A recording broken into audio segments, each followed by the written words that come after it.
Yeah, everybody hurts sometimes, I know that's what they say. But right now it seems this loneliness won't go away. Yeah.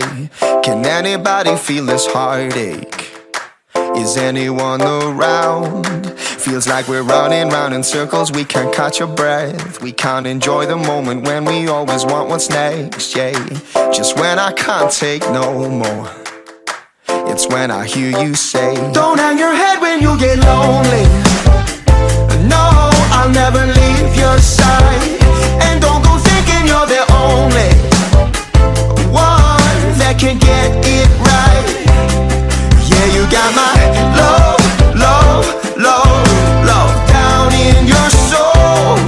Yeah, you got my love, love, love, and I won't let you go. I know there's nowhere I can run, there's nowhere I can hide from the one who gave his life so I could get back mine, yeah. So when you can't take no more. Meu nome é Maria Helena, mais conhecida como Lena. Eu me chamo Isanir, porém conhecido como Zane. Meu nome é Ivanete. Meu nome é Vera. Meu nome é Andréia. Eu tô com a minha mãe. Pode se apresentar? Eu sou Nelly. Meu nome é Valmir Rodrigues Freire. Aqui quem vos fala é o pastor Marcelo Rangel. Sou pastor metodista desde 2001, mas temos toda uma história, eu e minha esposa, a pastora Rosane Rangel, uma mulher de Deus também, sempre esteve ao meu lado.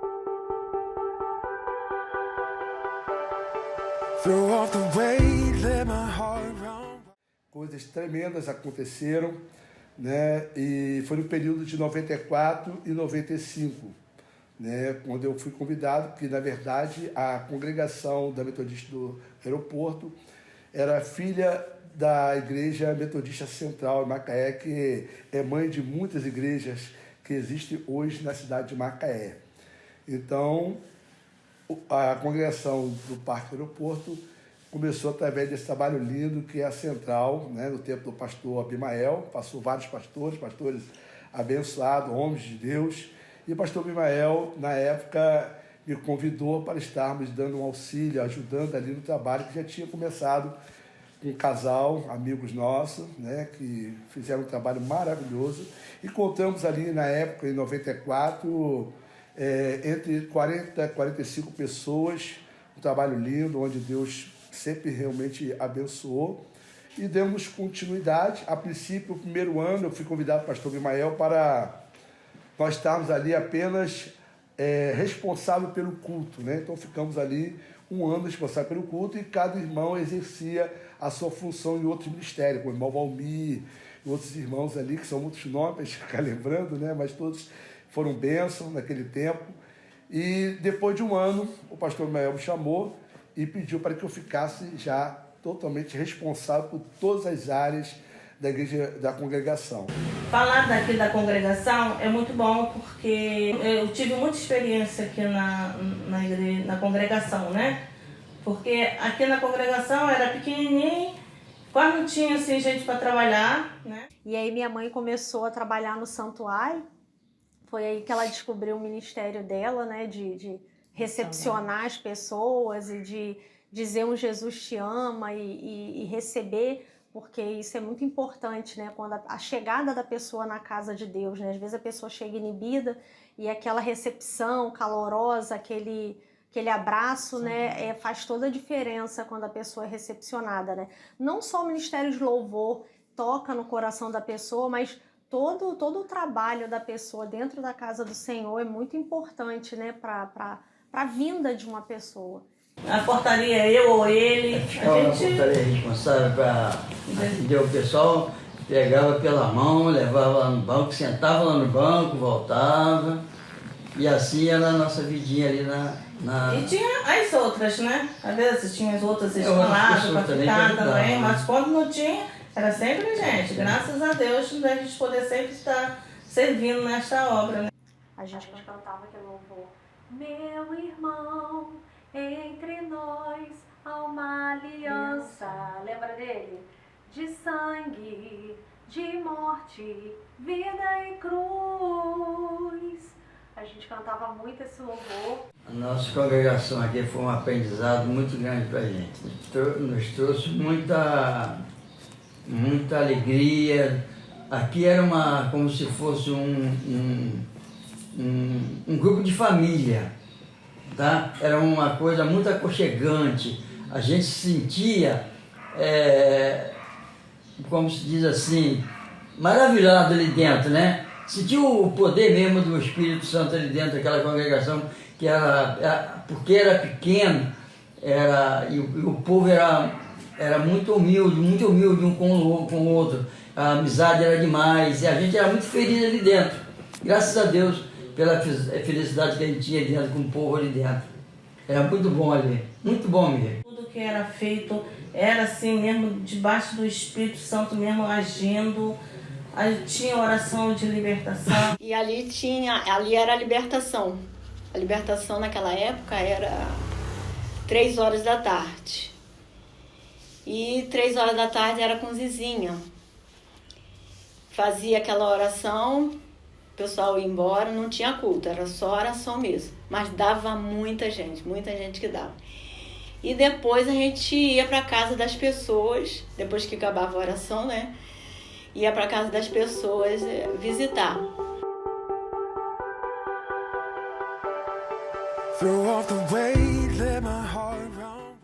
Quando o pastor Marcelo, né, fazia retiro, não era em sítio, nada disso, era tudo no colégio. Mas era a igreja toda. Mas era uma coisa assim tão legal, mas tão bom, que a gente ia naquela maior alegria e não tinha assim, se tivesse quarto para ficar, ficava, se não tivesse, todo mundo ali junto. E ele dava muita atenção a gente mesmo. Era muito bacana os retiros. Sempre a igreja fez retiro de carnaval. E essas coisas assim marcam muita gente, né? Tanto faz bem pra gente como a juventude, né? Que era todo mundo junto. Era uma coisa muito boa mesmo. E a gente sente falta desse retiro, dessas coisas, né? Que foi passado, mas a gente nunca esquece do que foi feito. Nós tivemos muita experiência, né, com os jovens, e naquela época não tinha minhas condições, né?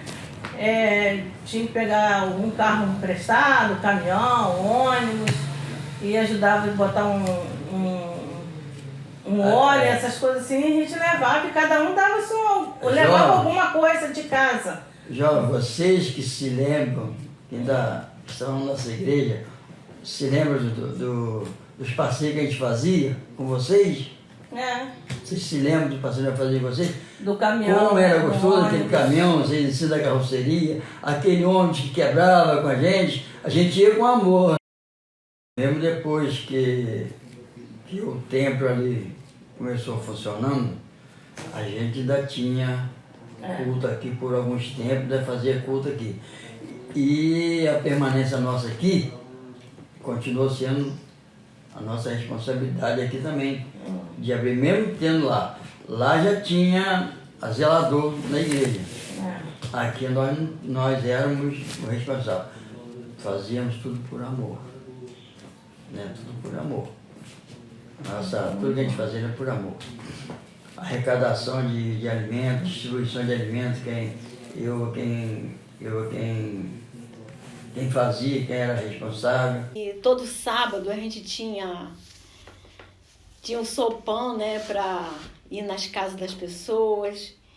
Então era assim, muito bom naquela época mesmo. A gente não ficava parado. E a congregação Valia era para isso. Era para isso, para ajudar o povo. E tinha também os cultos no lares, que era muito bom, que era os sábados. E tinha também, assim, às quinta-feira a gente saía, eu com a Zizinha, mais uma porção, mais mulheres, homens também, que participavam, para a gente ir na casa das pessoas, que hoje é célula, né? Mas naquela época era outro nome que até eu esqueci. Mas era assim, a gente evangelizava, saía à noite evangelizando. Quando chegava os domingos, 3 horas, assim, a partir de 3 horas da tarde, a gente ia pra rua, né, com jovens, juvenis, era aquela turma toda, assim, saía todo mundo junto. Tinha que sair para evangelizar, ninguém ficava parado com. Então, naquela época, a gente tinha as coisas, assim, demais, assim, para fazer na igreja. Era muito trabalho na igreja, quem não trabalhava mesmo, quem não quisesse. Mas os domingos a gente saía, todo domingo a gente saía com jovens juvenis para fazer evangelização. Fizemos peças, fizemos ações sociais, né, para resgatar as crianças que não eram da igreja, a toda a população em volta. Fazíamos atividade de louvorzão nas praças. Então, assim, é muita história para contar mesmo.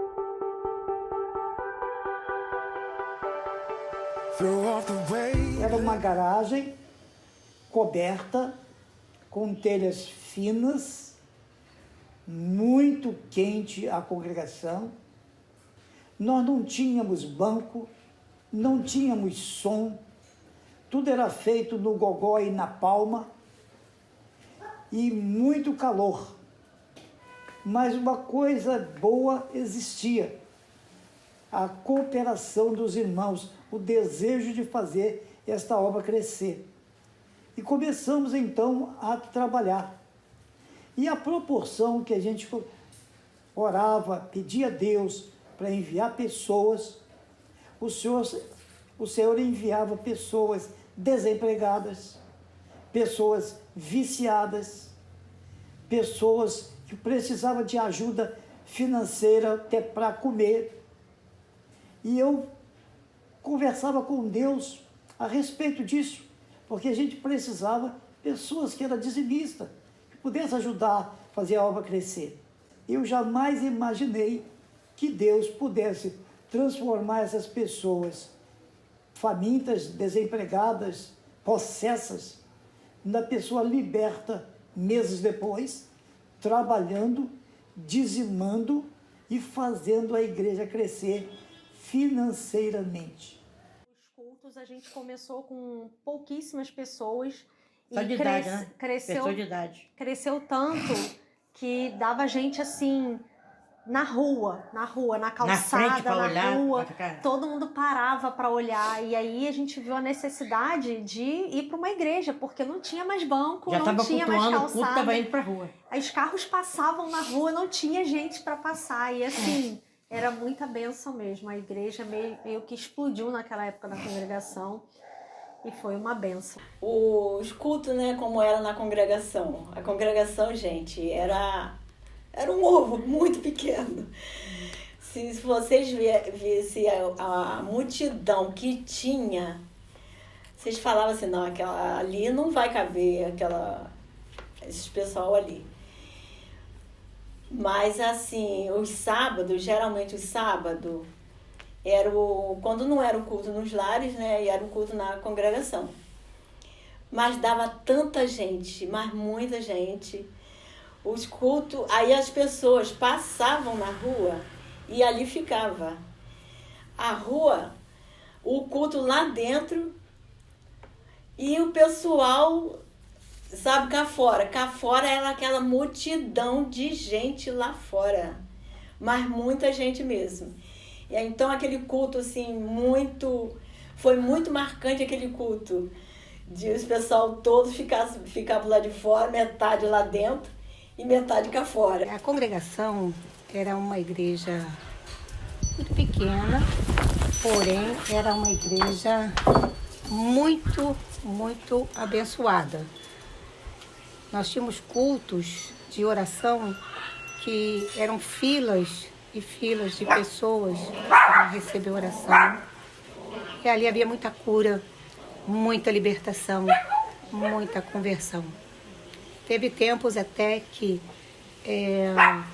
a congregação ela não suportava mais tanta gente e o pessoal não tinha onde sentar mais, não tinha como entrar na igreja, então eles ficavam pro lado de fora. E as pessoas passavam, via aquela coisa maravilhosa que estava acontecendo ali, eles não entendiam, paravam e ali eles ficavam. E muitas vezes havia conversão até do lado de fora. Então ficou muito marcante esse culto na congregação, que era praticamente cá fora, entendeu? Na época do pastor Marcelo. E tinha muito jovem, muito mesmo, muito jovem. Era muito bom. E a proporção que trabalhávamos, todo culto havia salvação, havia batismo com o Espírito Santo, curas, milagres, pessoas aleijadas, pessoas cegas, enfim, Deus fez um grande avivamento nesta igreja. Experimentamos um grande avivamento nesta igreja, a tal ponto que a igreja já não cabia. E esse tempo foi um tempo que, quando eu começo a conversar com os irmãos que participaram dessa história, a gente sempre fala, né? O céu descia naquela igreja. Tamanho era a glória, o poder, a unção do Senhor. Chegou ao ponto de, em um ano, o trabalho crescer tanto que nós nos tornamos assim, um número bem considerável, já a ponto de nos tornarmos igreja, né? Mas esperamos mais um pouco. No segundo ano, cresceu muito mais, né? A gente fazia os cultos com pessoas sentadas, às vezes, com cadeira na calçada.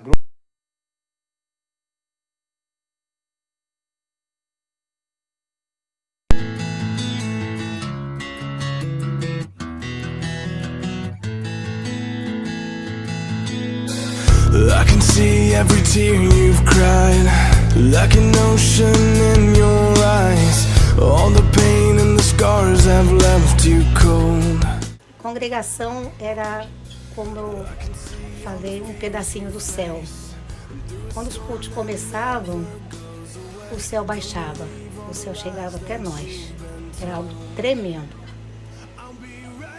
E não tem muito o que falar, mas a congregação era o sentir, era a presença de Deus que nós sentíamos ali. Era muito forte. A congregação era sentir, apenas isso.